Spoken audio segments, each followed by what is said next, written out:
Who's there? Steward, sir. I say, we're not at Dover yet, are we? No, sir, but there's a message for you, sir, in the wireless room. I'll be right there.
Over in 15 minutes.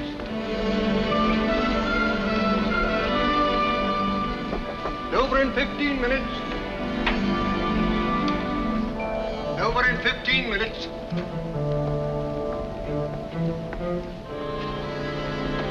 Over in 15 minutes.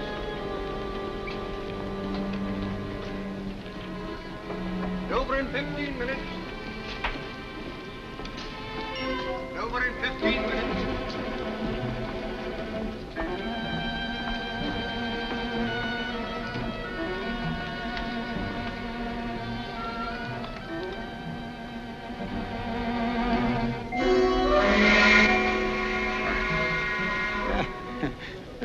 Bless my soul, I must have dropped off right in the midst of our most interesting conversation. My dear young lady, what must you think of me? Oh, please. I knew you were tired, so I kept very quiet. I wouldn't have awakened you for the world. You're very kind. Oh, you were telling me about your roses. Yes, my roses, my beautiful roses. I'm proud of my roses, sinfully proud. Oh, yes, we must be getting into Dover. Well, bless my soul. Yes, indeed. Oh, I beg your pardon. I beg your pardon. Yes. There are the White Cliffs.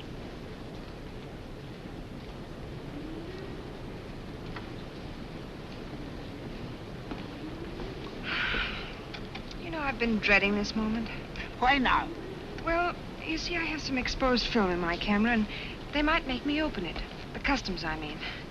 I should so hate to lose my little pictures. Oh, dear, that's too bad. I wonder, it would be a great favor. Would you mind taking care of it for me, till we get through the customs, I mean? Well, I don't quite know. If you'll just say it's yours, being a clergyman, you're not subject to such rigid inspection. All right. Just a harmless little deception, eh? All right, my dear, all right.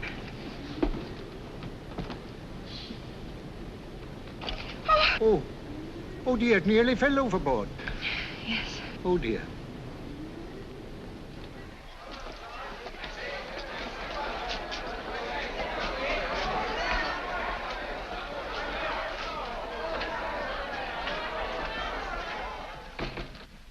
Are you courier for the Royal Museum? Right. Bringing in the Borgia Pearl? That's it. I'll have it out for you in a jiffy. I say, that's a clever dodge. Needs to be for this, believe me. There you are.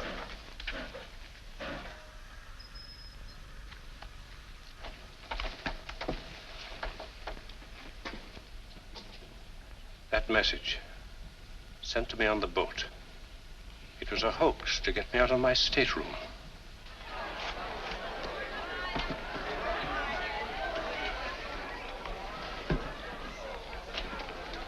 Oh, there you are. I was afraid that... My dear, they didn't even question me. Oh, how can I ever thank you? Don't try. Just send me one of your photographs, will you? I'll be happy to. Goodbye. Goodbye.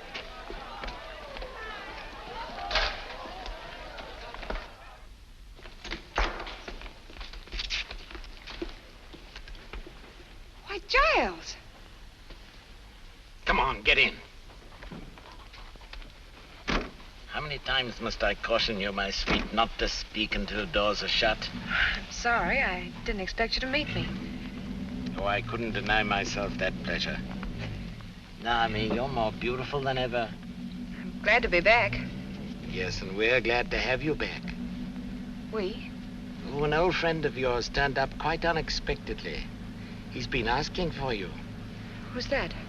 I found him prowling round your room, making wistful little noises like a dog.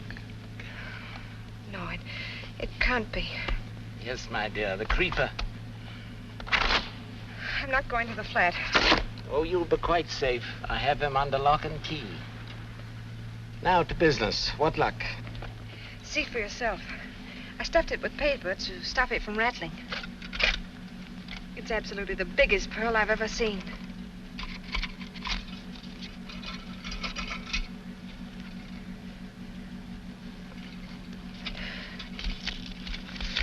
I don't understand. You've been had, my dear, properly had. My dear Conover, forgive me if I take the liberty of returning the Borgia Pearl to its lawful owners. Devotedly, S.H. Sherlock Holmes of Baker Street.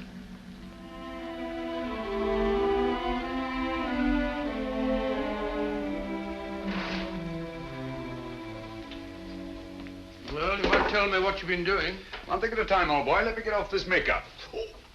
Oh, I'm as stiff as a varnished eel. It still doesn't answer my question. What have you been up to? A little bit of hijacking, old boy. Reach into the inside pocket of that coat that you're about to throw aside. What do you find there? Pocketbook? Open it. Take out what you see. Your fingers have now closed on a matter of 50,000 pounds. What? Can't be real. Real as death, old fellow. The blood of 20 men upon it, down through the centuries. Where'd you get it? From a charming young lady named Drake. Elias Yvette de Joux, alias Lisa Vanini. Never heard of her. No, nor of Giles Conover either, I fancy. Well, I can't say that I have. That's the incredible thing about it, Watson. This man pervades Europe like a plague. Yet no one has heard of him. That's what puts him on the pinnacle in the records of crime. What's he do? Everything and nothing. In his whole diabolical career, the police have never been able to pin anything on him. And yet, show me crime without motive, robbery without a clue, murder without a trace, and I'll show you Giles Conover. That's amazing, Holmes. 2 years ago, he disappeared from his usual haunts. And I've every reason to believe that he... Oh, here it is. I've every reason to believe that he's back in England again.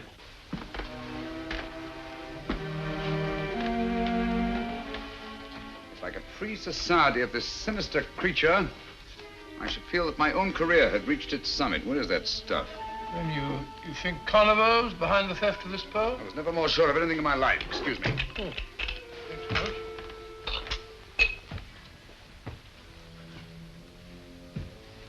Shh. Listen.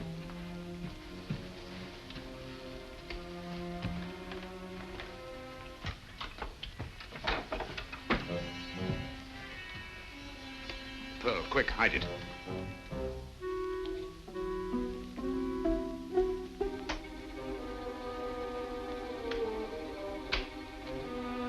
Turn out that light.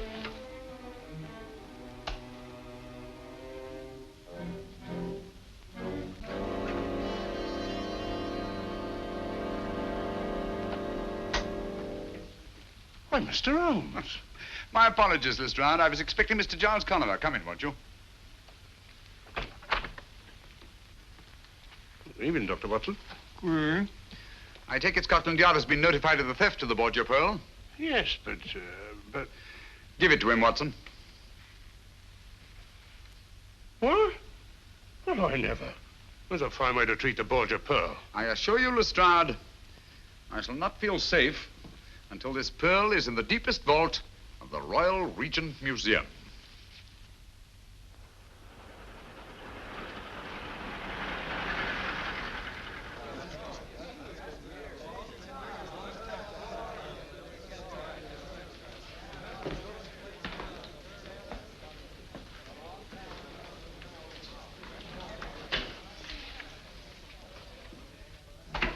I'm telling you, Digby, I should be glad to see the last of your precious pearl. Well, precious is a feeble word, Holmes. Look at its flawless skin. Its matchless symmetry. It's a miracle of beauty. Miracle of horror. Steady on now. Isn't that a bit strong? Is it? Think of its blood-stained history. Think of all the misery it's brought to the poor wretches who laid greedy hands on it. Alexander Borgia died twisted and black with poison. Carlos of Spain became a dribbling madman. A disastrous jewel, Digby. The world would be much better off if it were sunk in the ocean from which it came. Oh, really, Mr. Holmes? We'd hardly treat a national treasure in such a cavalier fashion. If you'd kindly open the case, Inspector. Certainly, sir.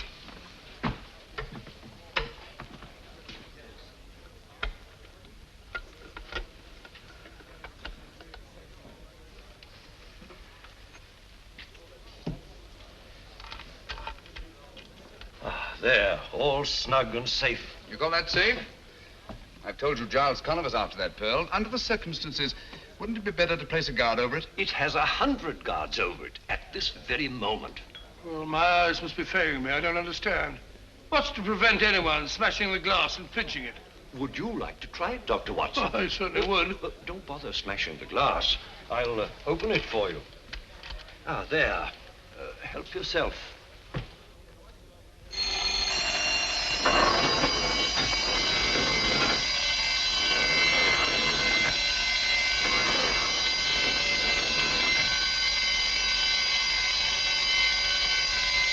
Mr. Digby. Don't be alarmed, Bates. Merely a demonstration. May I have the pearl, Doctor? What, again?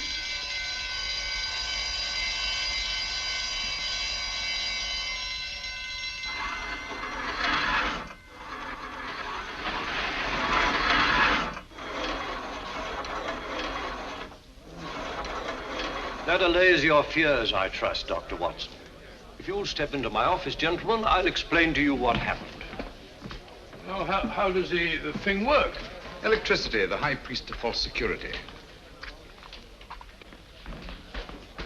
As you have noticed, gentlemen, we are well protected. Every article in this museum is so placed that its removal creates a contact. Very ingenious.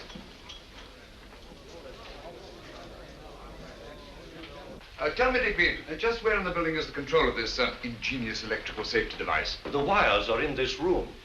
Naturally, they're not exposed. Oh, no, naturally. Well, Watson, I think our usefulness here is ended. Goodbye, Digby. Goodbye, Mr. Holmes. It's been most interesting. Thank you very much. Goodbye, Mr. Digby. Goodbye, Doctor. Good day, Inspector. Good day, sir. Oh, I'm so sorry. Oh, well, accidents will happen.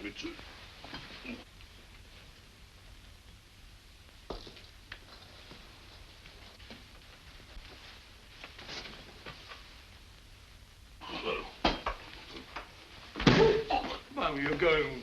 Oh, I knew it.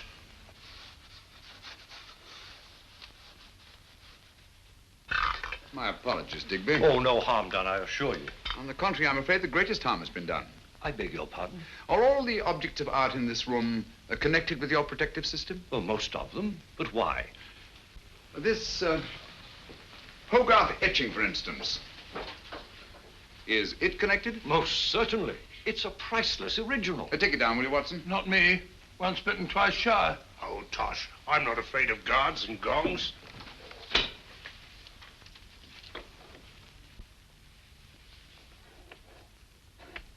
But I don't understand. What's happened? Why don't the gongs ring? I'll tell you why. Because your whole elaborate system here isn't worth a brass farthing. But it all depends on 3 wires. Behind that strip of Chinese embroidery. Who told you? You told me yourself. Huh? You said the wires weren't exposed. The only unexposed wall space in this room is behind this embroidery. While you were picking up those ornaments, I disconnected these wires. Just to show you how absurdly easy it would be for anyone, far less ingenious and far less resourceful than Giles Conover, to do the same thing. Now, will you listen to me when I tell you to lock that pearl in the deepest, darkest vaults in all England?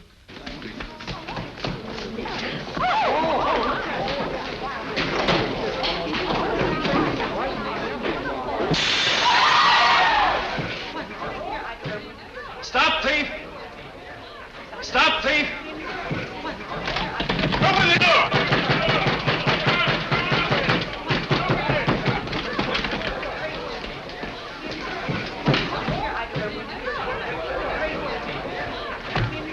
gone.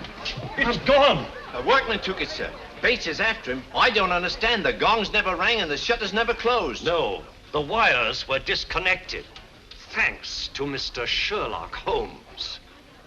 A grateful nation owes you a memorial, Mr. Holmes. You demonstrated your cleverness, oh, most brilliantly. You did put your foot in it, and no mistake, Mr. Nonsense. How was he to know that anyone... How? Oh, elementary, my dear Watson. By his deductive reasoning, of course. Oh, shut up, Lestrade. Deductive reasoning. Giving away the Borgia Pearl like a pound of tea. 50,000 pounds. Not tea. What's this? The man who wanted to be caught, Mr. Giles Conover. How are you, Mr. Holmes? But I don't understand. This is one of our workmen. He's been employed here for weeks. He came highly recommended. Yes, I've no doubt of it. Every employee of this museum is scrupulously My investigated. dear Digby, Mr. Conover is a man of infinite resource and precaution. Oh, thank you, Mr. Holmes. Just a bare chance that his accomplice, Miss Naomi Drake, might not get away with that pearl on the boat from Ostend to Dover. Pearl? What pearl? Who are you getting at?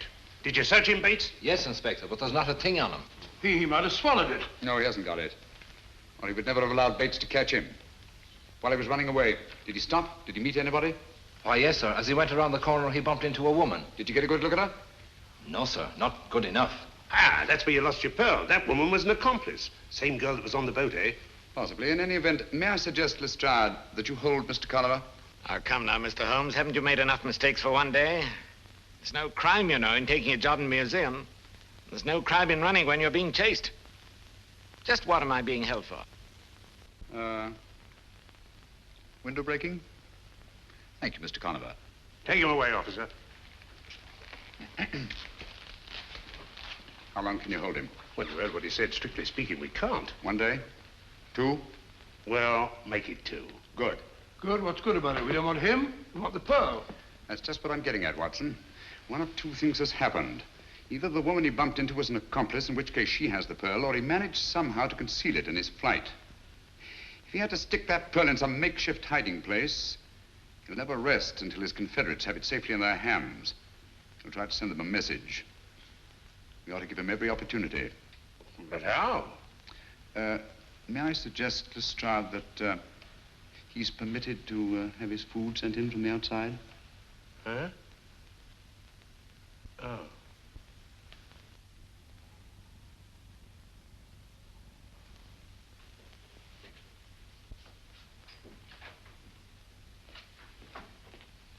Here we are, Inspector. Here was his tray, just the way Mr. Conover left it. Oh? 10 to 1, there's a message in there somewhere. Yes? What makes you so blinking sure there's a message in it? Because he asked me for a lend of me pencil, that's why, and he promised me a quid if I'd keep me mouth shut. Oh, he did he? Cunning, ain't he? Well, there's some that's cunninger. He's got the wrong pig by the ears, as Mr. Giles Conover. Yes. He hasn't got Mr. Sherlock Holmes to deal with. Nothing there. There might be a note stuck on underneath. Oh. Seeing eye, that's what you've got to have. Nothing much gets by you, Inspector. Oh, we all slip up once in a while. No one's infallible, you know. That's funny.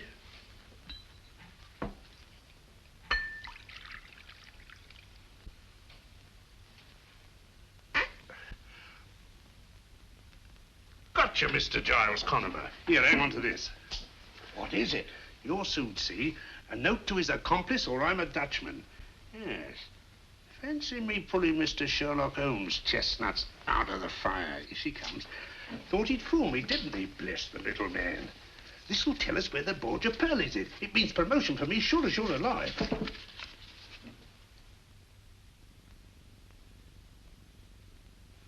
What did it say? What do you care what it says? He didn't say where the Borgia Pearl was, it, Inspector. Just you clear up this truck. That's all you've got to do, and see it gets back to the restaurant. Very good, Inspector.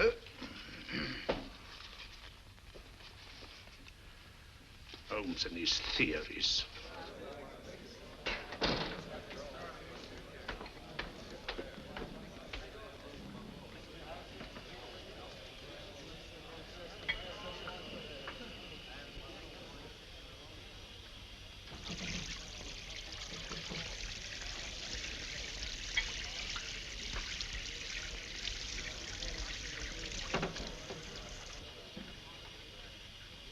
Now then, Michael, get a move on, will you?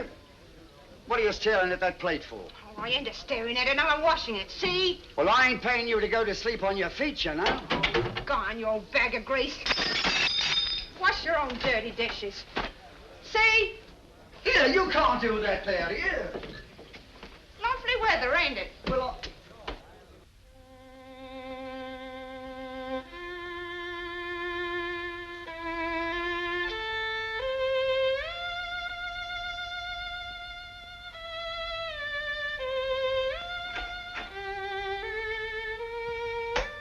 Holmes, you drive me raving mad.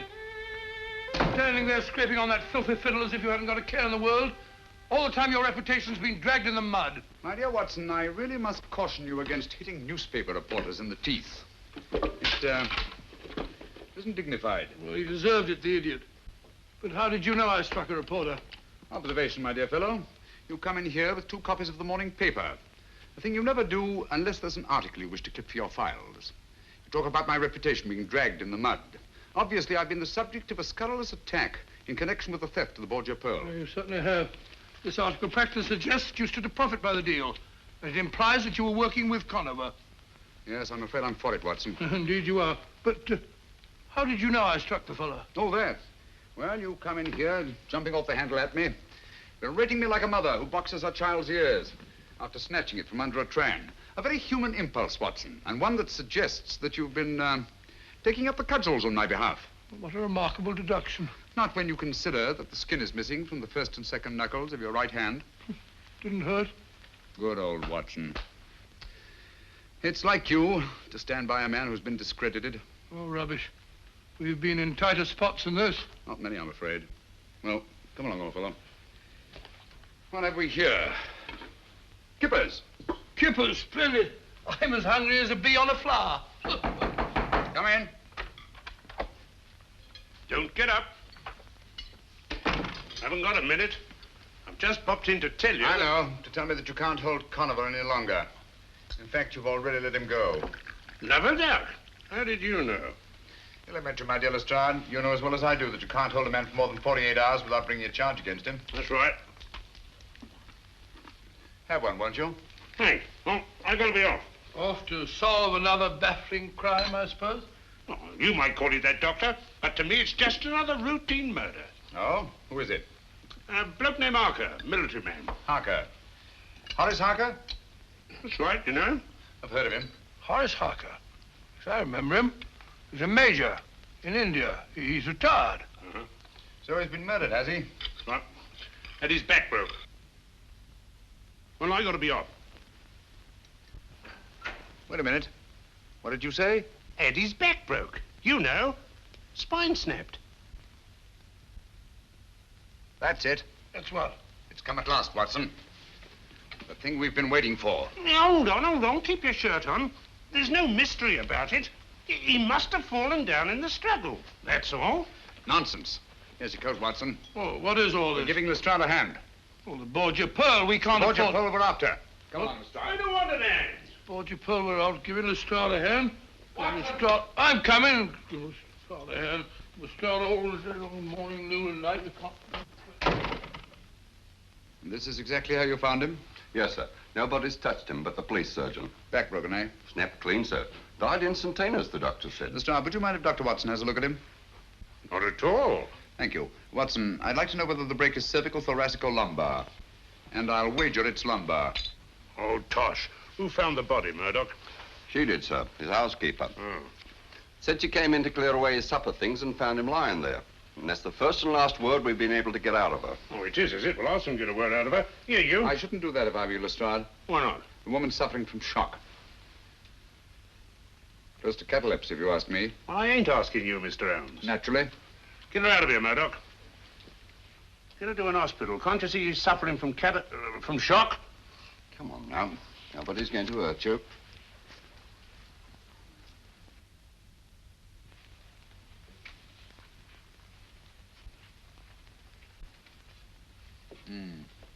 Major Harker seems to have thought very highly of Napoleon. He's rather overdone it.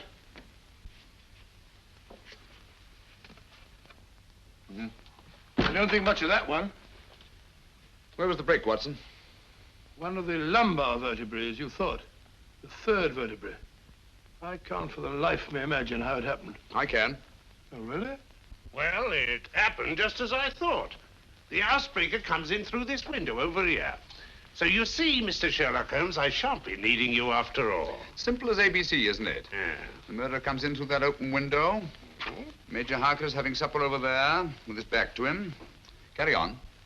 Well, he tiptoes over behind his victim here. Harker rises, they come to grips. They barge all round the room, bang into this table, dishes go every which way. Harker falls and breaks his back. Simple, ain't it? So simple, my dear Lestrade, as to be almost childish. For instance, will you kindly explain how the dishes that were on this table could have been knocked off in the struggle and this silver milk jug left standing and all these knives and forks and spoons in perfect arrangement? Well, Mr. Holmes, if it's the psychology of knives and forks and milk jugs you're talking about, I beg to be excused. I'm trying to account for this broken china, Lestrade. That's the outstanding feature of this case, whether you know it or not. All these broken plates, plaster ornament, bric-a-brac. Why was all this china smashed? Nothing else disturbed. Why? Yes, and how about his back being broken? A man can't just fall down and break his back in that casual way, you know? Right you are, Watson. External forces indicated. There's no doubt about it. Major Harker's back was broken deliberately. I suppose you're going to tell us just who did it. Yes, I think I can. I've never known but one killer who used that technique. What? Oh, come on, he's dead and done for. You remember him? Am I likely to forget the Hoxton Creeper? Hoxton Creeper? Hoxton Horror, I called him. A monster, Watson. With the chest of a buffalo and the arms of a gorilla. His particular method of murder is back-breaking. And it's always the same. A third lumbar vertebra. How horrible. Do you mean to stand there and tell me you think he's still alive? Why, they got him 2 years ago, trying to escape from Devil's Island. Did they? Yeah. I wonder. I'll lay you odds he's in London at this very moment. All right, Mr. Holmes, you stick to your theories, I'll stick to my facts. That's fair enough. Do me a favor, will you? Anything your little heart desires. This broken china. Have it all swept up carefully and sent to me at Baker Street, will you? All right, but what do you want it for, anyway? Oh, just a souvenir. Come along, Watson. I think our usefulness here is ended. Mind you sweep it all up, Lestrade.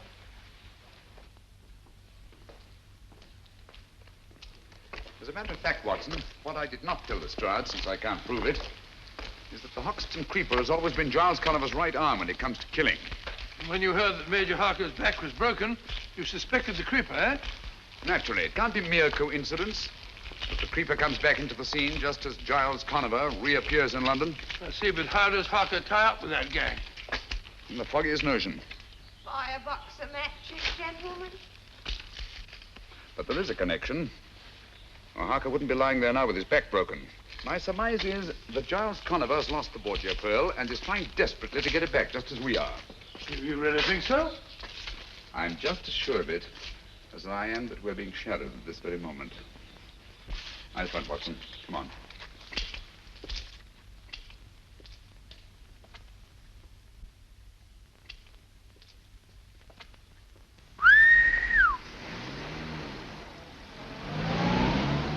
Listen.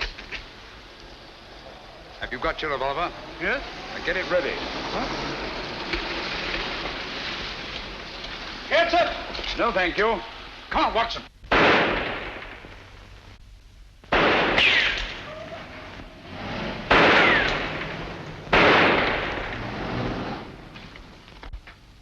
Conover's gang.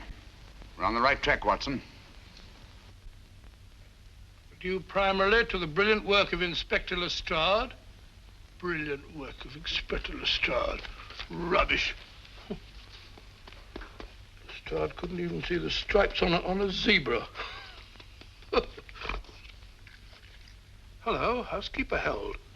Arrested the housekeeper. Whoa!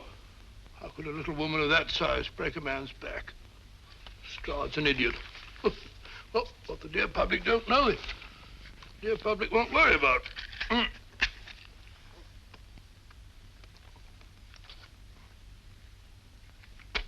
funny. Had it here a moment ago. Only thing.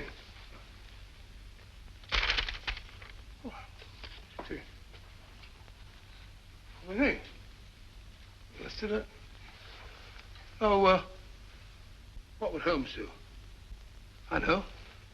Reconstruct. Yeah, reconstruct it. That's it. Well, I was sitting here. Got the cutting. Paste. Reach for a pipe. Matches. Line. Well, then, it ought to be... So it is. Eureka! Well done. Just pure deductive reasoning. When I was telling Holmes about that, he couldn't have done better himself. The first door on the right, sir. Oh, thank you. Thank you, madam.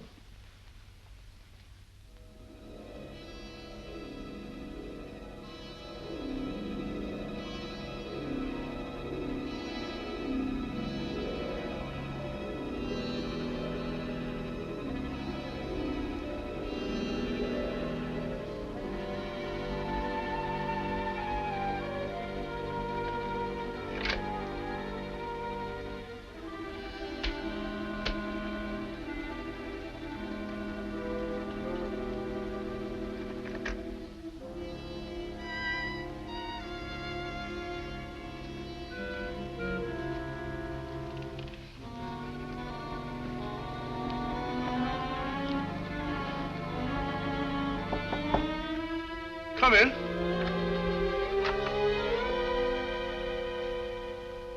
Dr. Watson, I believe.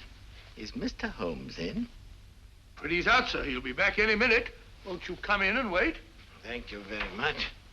Thank you.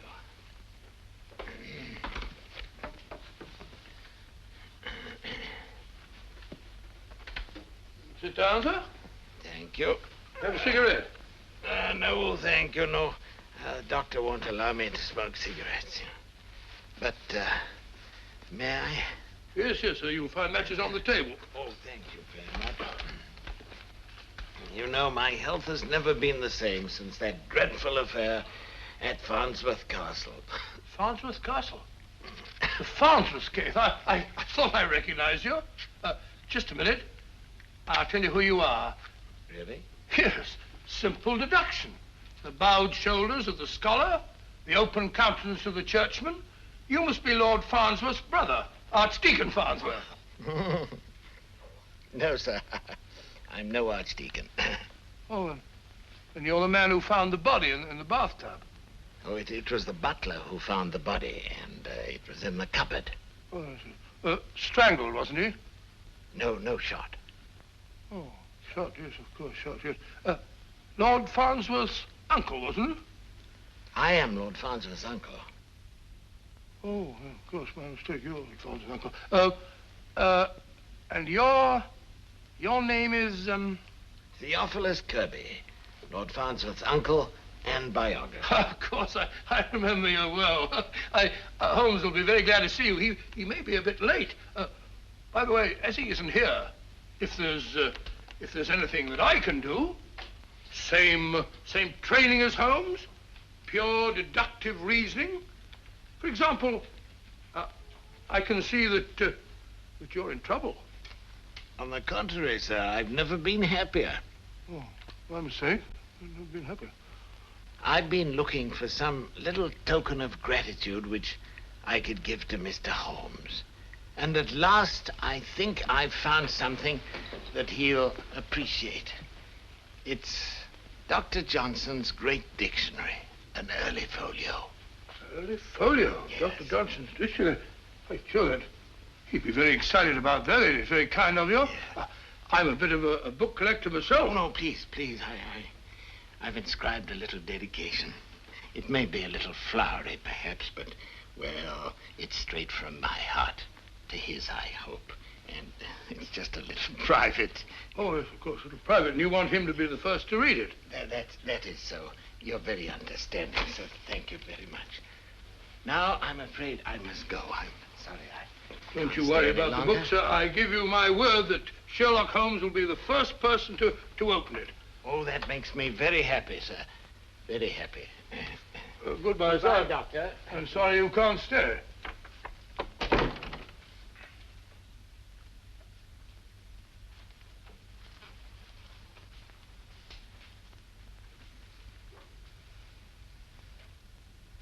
1857. A folio. Must be worth a lot of money, huh?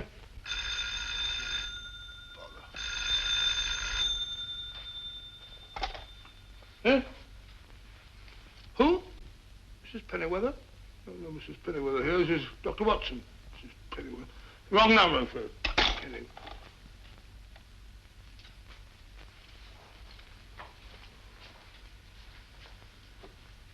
I don't think Holmes would mind if I just... come in, come in.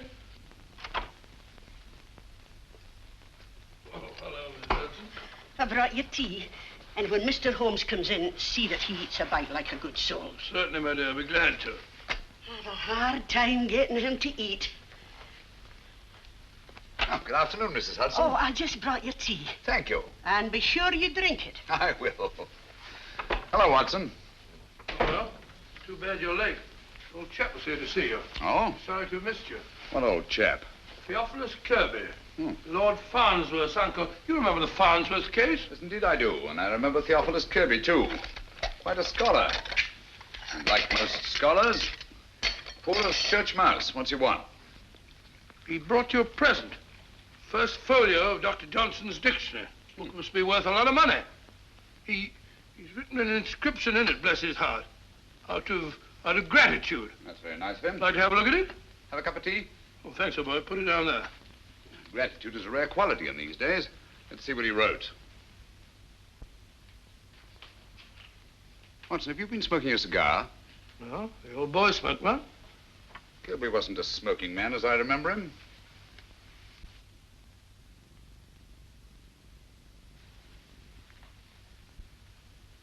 And even if he were, he wouldn't be smoking a Bolivar cabinet size, imported from Havana, especially for connoisseurs. Well, if you're not sure of him, there are plenty of samples of his writing on the shelves over there. Why don't you compare them Don't with... touch that book. What? Give it to me. I'm sorry, Watson, but unless I'm greatly mistaken, you've been entertaining Mr. Giles Conover. Stand back from that book.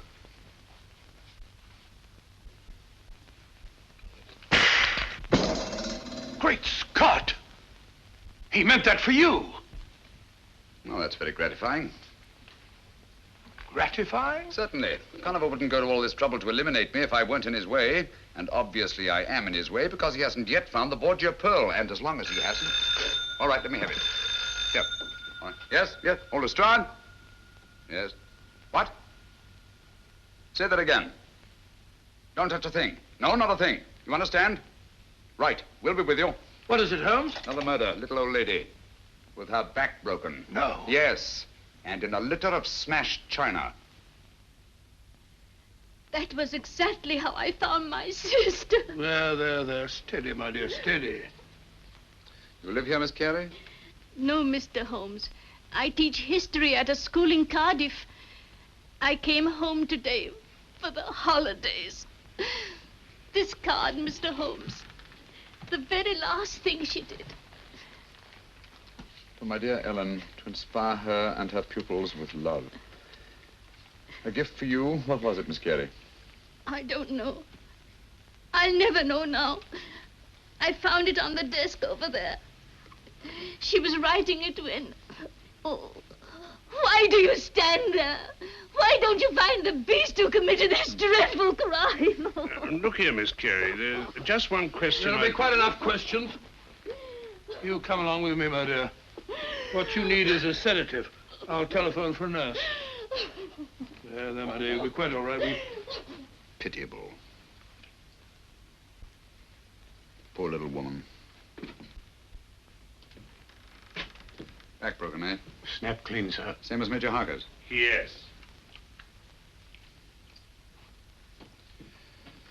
And once more we find the body in a litter of smashed china. What do you make of that? Coincidence, I'd call it. Would you? Yeah. Curious, isn't it? 2 murders at the opposite ends of London. People who couldn't conceivably have had anything in common, their backs broken, and smashed china around their bodies. Well, things do get smashed in the struggle, you know. Including the plates that are hung in these wire racks on the walls. When a lady gets hysterical... She may do many desperate things, but my dear Lestrade, she does not run around the walls like a mouse. Those plates were taken down and smashed deliberately. And it was done after she was killed and not before. Is that another one of your little theories, Mr. Holmes? No, it's a fact. And easily demonstrable. If you lift up that body, I think you'll find there's not a vestige of broken china underneath. Well, just to prove you're wrong. Here, lend a hand here, Bleecker. Right, sir. Easy does it. Further, eh? What did I tell you? Look at that, Lestrade. That china was broken after her dead body was flung there on the floor. But why? Why was it done? Well, as I see it, we're dealing with a monomaniac. And after each and every one of these murders, he goes into a bestial fury and smashes things. But why bric-a-brac and nothing but bric-a-brac? Why should a murderer who was strong enough to break Major Harker's back vent his bestial fury by breaking up dinky little cups and saucers when he could just as easily break up a large chair or smash a big table? There's no accounting for the workings of the criminal mind. Oh, nonsense. He follows a pattern and there's purpose in it. Would you have those broken fragments collected and sent to me at Baker Street, please? Oh, what's the use? You won't find any fingerprints in them. Perhaps not. But broken china is the one thing these murders have in common. We've got to get to the heart of this mystery, and quickly, too. Don't you realize there's a monster at large in the city, bent on destruction? We don't know why, we don't know where. But somewhere, at any moment...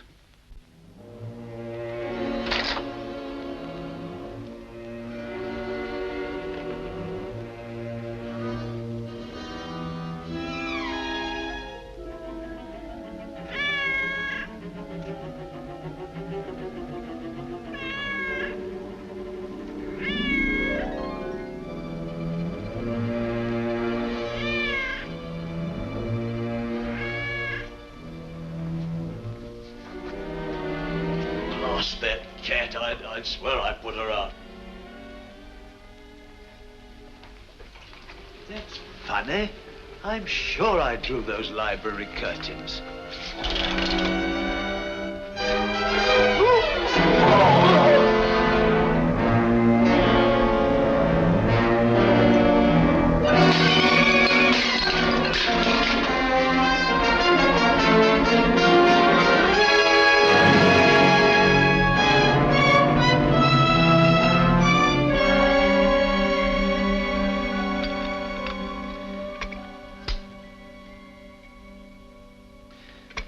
I must disagree with the newspapers, Watson.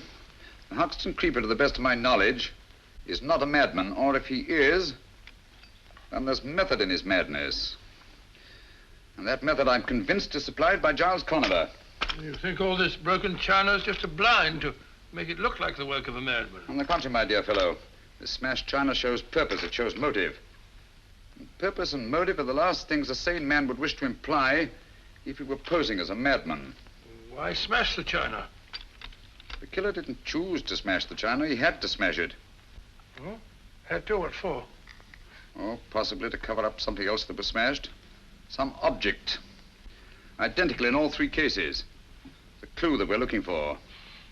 Why mess about with the plaster? You'll far more chance of finding the clue you're looking for in the china because there is much more china. There's too much china, Watson, and too little plaster. Which, leads me to suspect that the greater conceals the less, and that the china was smashed to cover up the plaster. Curious notion. Oh, look. Bird. Matter of fact, I had thought of it myself. Oh, did you really? Then it was very tactful of you not to mention it. Here, what do you make of this? Cocked hat? Soldier, eh? No doubt of it. Part of a bust. Military hat. Late 18th century, I should think. That's funny. Here we are in the second house. Here's a shoulder with a bit of a chest and a medal on it. Looks as if it might have come from the same bust. Mm-hmm. Identical. Same plaster, same proportion, same military subject. And this piece comes from the house of the second murder, while these pieces came from the house of the first. We're getting warmer, Watson. Okay, wait a minute. I got something over here. Here we are. Look, here's a nose. There's a mouth and a bit of a chin from the third house. Put them under this hat. The little corporal himself. Right, Watson, Napoleon. A single statue made up of fragments from 3 different houses. Identical busts in each house, huh? Yes. Put the pieces down here. I told you this China was smashed to cover up something else. Well, why smash Napoleon? Think, Watson, think. Something was hidden in one of those busts. Something that Conover is looking for. You don't mean the... Precisely. The Borgia Pearl. But how did it get in the bust in the first place? That's what we're going to find out. We're going to get hold of that guard. The one that chased Conover down the street the day he stole the Borgia Pearl. Get your hat. I'll get a taxi. I'll get a taxi. Borgia Pearl, Napoleon bust. I was driving about London looking at broken glass. Borgia Pearl. Here we are, sir. This is where I nabbed him. He's baiting it along here like a frightened rabbit when I come up from behind and make the pinch. That isn't true. Would strike me dead if it ain't, sir. Isn't it true that he went in there? Well, he was at... Well, out with it, man. Did he or didn't he? Well, as a matter of fact, he did duck in there. But I made the pinch right on this very spot, like I said. Can you tell us exactly what happened? Why, yes, sir. He runs in here full lick and up to this door. Was the door open? Just like it is, sir. But when I got here from the head of the stairs, the door is bolted. So I starts to climb in this here window. Was the window open too? No, sir, I had to force it. When suddenly the door opens, out he nips, and I made the pinch right on that very spot like I told you. How long was Conover out of your sight? I should say less than a minute, Mr. Holmes. That's why I didn't want to mention it before. I didn't think it was important. Important? Great heavens, man. Come on. Oh, I beg your pardon. Gentlemen, this is not my sales room. This is my workshop. What can I... Oh, it is you, is it? Catching more thieves today? Ah, no, I was explaining here to Mr. Holmes and Dr. Watson. Thank you, Bates. That will be all. Thank you, sir. Good day, Bates. Good day, sir. Mr. Gelder, our time is short, and believe me when I tell you that lives are at stake. Lives? Please answer my questions as briefly as possible. Last Tuesday, at 10 minutes past 12, where were the workmen who are usually employed in this room? It was a dinner hour. They were out. On this table over here, you had some busts of Napoleon standing to dry, did you not? Yes, I did, but how did you know? Never mind that now. How many were there? 6. Just like these busts of Beethoven. 6 busts of Napoleon Bonaparte. 6. Are you sure? No more, no less? Yes, I'm positive. Watson, look sharp, will you? Go to that door to the alley and do exactly as I tell you. Huh? No, not her. Just do it. Leave your stick. Think I am an alley cat? Go outside and close the door. Stand over there, will you? Me? Yes, please. Ready, Watson? Ready, Holmes? All right. Come in quickly. Close the door. Hold it. Turn round. Take 2 steps forward. Stop. Wait a moment. Look round you. Now look over here. Wait a minute. Now run over here. Pause a moment. Look at these wet plaster busts. Look back to the door. Take a coin out of your pocket. Come on, hurry, man, hurry. Now stick your finger in one of these wet plaster busts. Go on, do it, do it.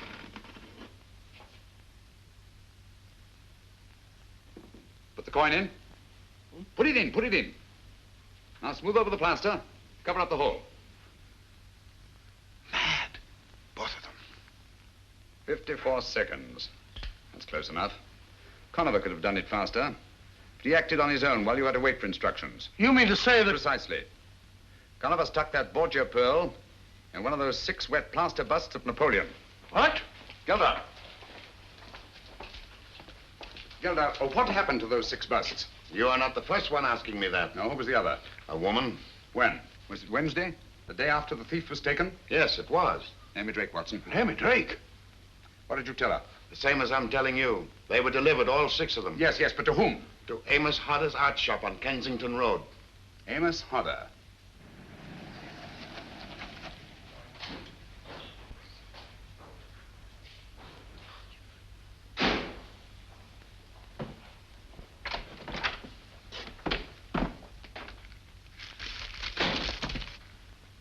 Watson. Huh? What an amusing statue. Most amusing. Is it? Why? Because I say it is. Pretend to be interested. What? Oh, fine bit of modeling, Holmes. Very amusing statue. It's amusing. Sit down in that chair. Huh?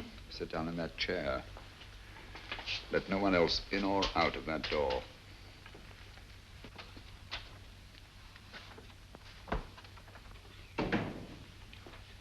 Attend to the gentleman, Miss Bittinger. Yes, Mr. Hodder.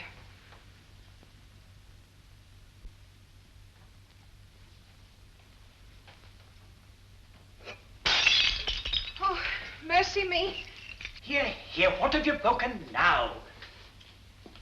I never saw such a one for breakage. You aren't even worth half wages, you are. Well, it's my poor eyesight, Mr. Hodder. I can't help my eyes now, can I? What have you broken this time? One of the Copenhagen vases, eh? Well, that makes 4.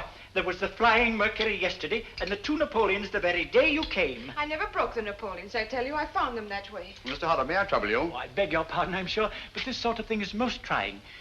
What can I do for you, sir? My name is Holmes, Sherlock Holmes. I'm doing a little private investigating in connection with some busts of Napoleon that you purchased from George Gelder's plaster shop.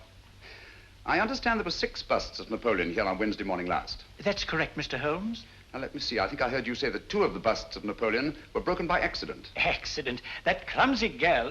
Oh, Bittinger, put the vases up on the shelf before you break the rest of them. And sweep up this litter, will you? Yes, Mr. Hodder. Well, don't be too hard on the poor girl, Mr. Hodder. Accidents will happen, you know. Now, tell me, you say that 2 of the busts were broken here in the shop. A 3rd went to Major Harker, a 4th to Miss Carey, and a 5th to Mr. Thomas Sanderford. Yes, sir. And by the strangest coincidence, all 3 of those persons... It was not a coincidence, Mr. Hodder. Bless my soul. Now, tell me, what happened to the 6th bust? Why, I sold it the same as the others. To whom? Do you remember? Some doctor or other. I have his name in my account book. My memory for names is rather poor. Now, where is the wretched thing? Yes, here we are. Let's see, it would be Wednesday or Thursday. Any luck? The best of luck, I think, Watson. Fortunately for us, we arrived here before Naomi Drake. Here we are. Sold to Dr. Joseph Caldecott, 13 Burnham Road, Streatham. Good. That's just what I wanted. Take down the address, will you, Watson? You got a pencil? Dr. Joseph Caldecott. C-A-L-D-E-C-O-T. 13 Burnham Road. Good. Streatham. This name and address, Hodder. Is that your handwriting? Look carefully. Why, no. The doctor is mine, but the rest is changed. Quiet. Oh, bless my soul, it's a forgery. Ink eradicator has been used, and another name written in. Think carefully. Can you remember the name of the doctor that you wrote here? Oh, dear me, I'm poor at names, you know. This is very much like it, very much. Clever devil. She's made the names enough alike to throw you off. This telephone. Is there an extension in there? Why, yes. What are you going to do, Holmes? Shh, quiet.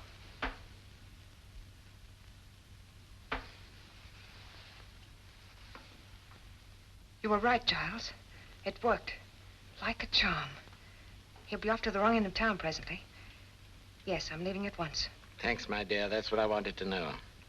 I shall start at once. Meet me in 2 hours. Same place, eh? Why, of course he's here. He's sitting right behind me. Then I shan't meet you. Not till you've got rid of him. Oh, nonsense, my dear. His devotion to you is most touching. But I tell you, I just can't stand having him near me. Giles. Giles. Yes, my dear. What is it? I thought you'd hung up. Oh, hardly, Naomi. I understand there's another doctor. Same name. Not listed in the directory. Are you sure you've given me the right man? Positive. Dr. Julian Boncourt. B-O-N-C-O-U-R-T. 18 Chelsea Place. Thank you, my dear. Don't worry about the creeper. I'll take care of him. Watson, telephone Dr. Julian Boncourt, B-O-N-C-O-U-R-T. Tell him to take the bust of Napoleon that he bought here and go to the nearest police station.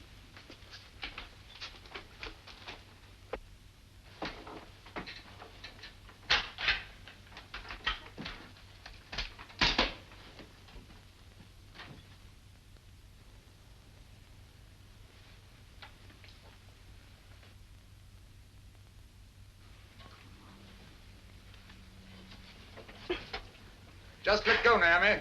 I'm here to catch you. Think you're clever, don't you? You can't hold me. Come on down. charges are against me? Peddling matches without a license. Constable, put the cuffs on her. She's an accomplice in 3 murders, possibly 4. Leave me alone. You can't do this to me. No one there. I can hear it ringing.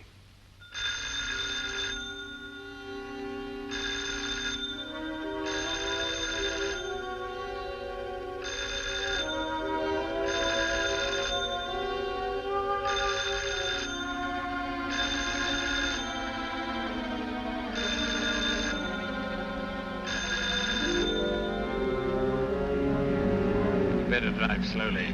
I wouldn't like to get picked up with our passenger in the back. Oh, he's pretty quiet back there. What's he up to?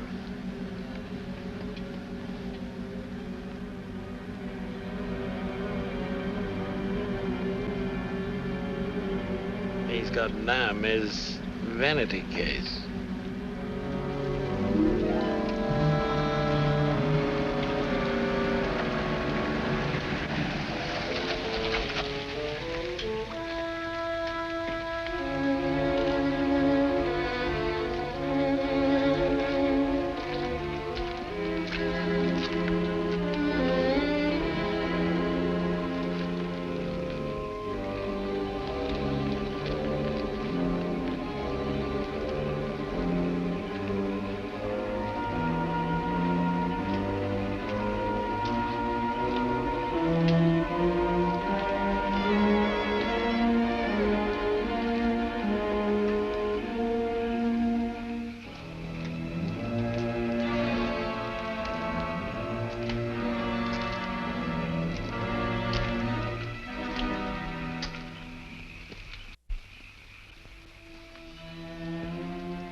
Stay here till I call you.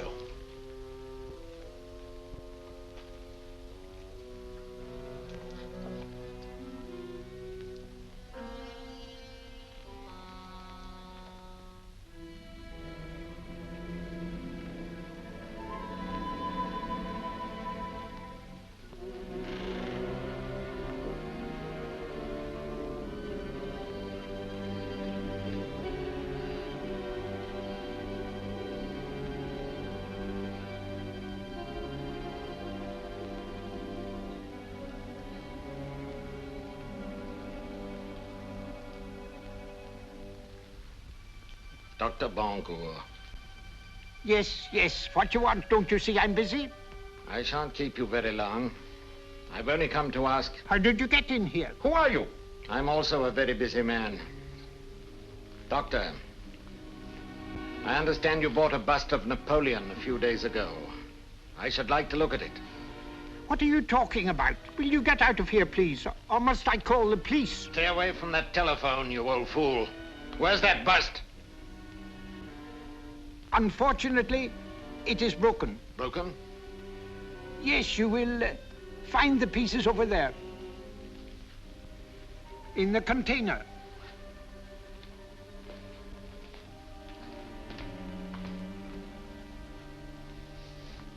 But you won't find the Borgia Pearl there, my dear Conover. Drop that gun.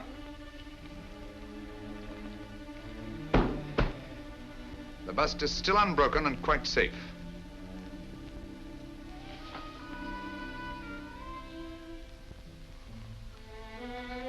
You're still full of your little surprises, Mr. Holmes.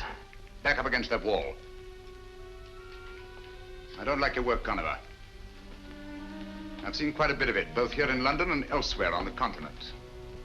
Don't like the smell of you either. That underground smell, the sick sweetness of decay.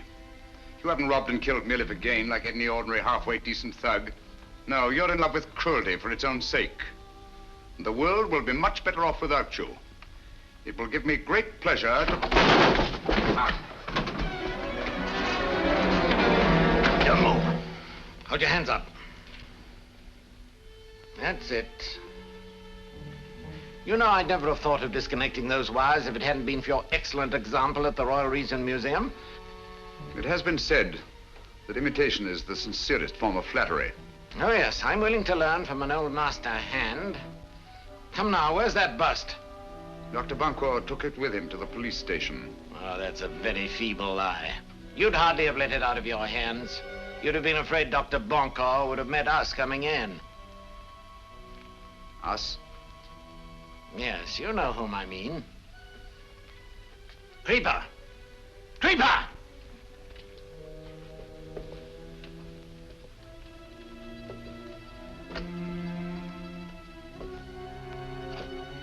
Stay where you are. Now listen. Go to the room at the head of the stairs. The one with the 2 glass panels in the door. You know what to look for. And if you should meet Dr. Bunko on the way, pay him your respects. You'll hang for this, Conover. Just as Naomi Drake will hang. We caught Naomi Drake, you know. That's too bad. That's her lookout. No, it's your fault, Conover. It's all your fault. Poor Naomi. Now stay where you are.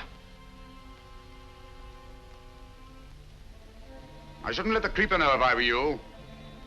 He wouldn't like it if he knew you'd let her down. He's crazy about Naomi.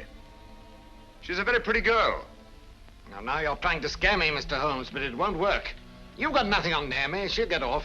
No, she won't. She lost her head, you see, when she found she was cornered. Grabbed up a large pair of shears and stabbed Dr. Watson to death. She'll hang for that, you know, and it's all your fault. You got her into this. And you won't raise a hand to help her, will you? She'll hang by her soft white neck. The trustees will put their hands on that pretty body of hers and throw it in a quicklime.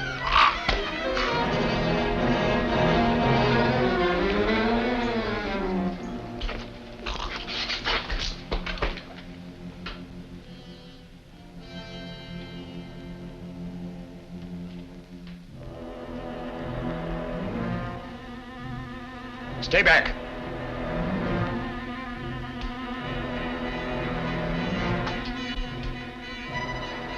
Do you hear me? Stay back! Put your shoulders up. That's it. Give it some more. Go on, put your shoulders to it. Give it some more. That's it, it'll go. Holmes, thank heavens. Come in, gentlemen. But where's Bunko? He's quite safe. Lestrade, send one of your men upstairs, will you? Tell Dr. Bunko that all is well. Gently, though. He's old and his heart is weak. I see. That's why I didn't dare send him out of the house. He's up there. All right, up you go. You see, if he'd run into Conover and the Creeper... Conover and who? The Creeper, my dear Lestrade. That you said didn't exist anymore. Where is he? You'll find him in the laboratory. Conover, too. Go on. You won't need your revolver. No handcuffs. Oh.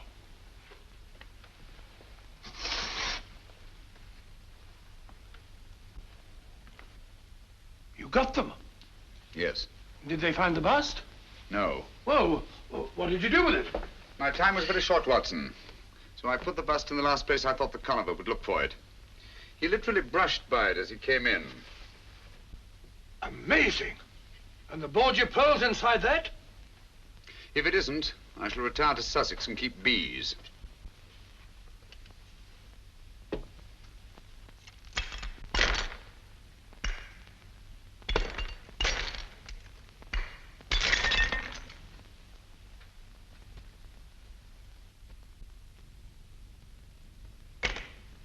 Look, There it is. By Jove. The Borgia Pearl. The blood of 5 more victims on it. Well, anyhow, Conover was one of them. What's Conover? No more than a symbol of the greed and cruelty and lust for power that have set men at each other's throats down through the centuries. And the struggle will go on, Watson. For a pearl, kingdom, perhaps even world dominion. Till the greed and cruelty are burned out of every last one of us. And when that time comes, perhaps even the pearl will be washed clean again.